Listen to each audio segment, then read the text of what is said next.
BJP এমএলএরা আবেদন করছেন যাতে কোনো রকম অশান্তি না হয়। এই ইতিমধ্যে কমিশনে বেশ কিছু পদক্ষেপ নিয়েছে, আপনি কোনো বার্তা দেবেন? কোনো অশান্তি খুব বড় কিছু হয়নি। 2021 এবং 2023-এর পঞ্চায়েতের সময় যা হয়েছিল, আমি ডিফেন্ড করছি না। দেখুন, আমাদের রাজ্য সভাপতি লাগাতার বলছেন, আমিও আজকে দেখেছেন নন্দীগ্রামে থ্যাঙ্কস গিভিং সিরিমনিতে ক্লিয়ার বলেছি যে ওদের ওই পাপীদের অফিসে হাত দেওয়ারও দরকার নেই। সেটা তো আমাদের স্ট্যান্ড। এটা তো আপনি মমতা ব্যানার্জি তার পার্টি থেকে শোনেননি 2021-এর 2রা মের পর থেকে। তখন তো উনি বরঞ্চ শপথ নিতে গিয়ে 6 তারিখে বলেছিলেন সাংবাদিকদের যে আমি তো 4 দিন ক্ষমতায় ছিলাম না, ইলেকশন কমিশন ক্ষমতায় ছিল, আমার দায়িত্ব তো ছিল না।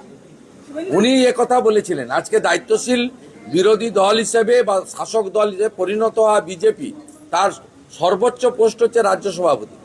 তিনি প্রথম দিন থেকে লাগাতার বলছেন, আমিও গতকাল বলেছি, আজকে আমি প্রকাশ্যে জনসভাতে বলেছি। আপনি আমাকে বলুন তো, 2021 সালে 12,000 এফআইআর হয়েছিল, 57 জন মারা গেছিল। আপনি আমাকে বলুন নাম্বার অফ ডেথ, আমি ডিজিপিকে ফোন করলাম, এই দুপুরবেলা ফোন করেছি ডিজিপিকে, আল্লাহ আপনার এফআইআর কত হয়েছে বলুন। বলে ফিউ নাম্বার, 50টা এফআইআরই হয়নি, 12,000 এফআইআর হয়েছে, ভবানী ভবনে পড়ে আছে। রিটায়ার্ড জাস্টিস মঞ্জুলা চেল্লুরের নেতৃত্বে কমিশন করে দিয়েছিল, 100% এফআইআরকে এফআরটি করে দিয়েছেন। ওই ফাইলগুলো খোলাবো। কি ঘটেছে বলুন, ইনসিডেন্ট বলুন, কোন গ্রাম কোথায় হয়েছে বলুন, স্পেসিফিক বলুন। আবারও বলছে শান্তি বজায় রাখুন।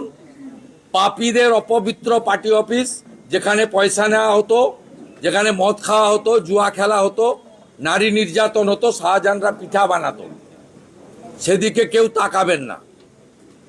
আর আইন হাতে তুলে নেওয়ার দরকার নেই।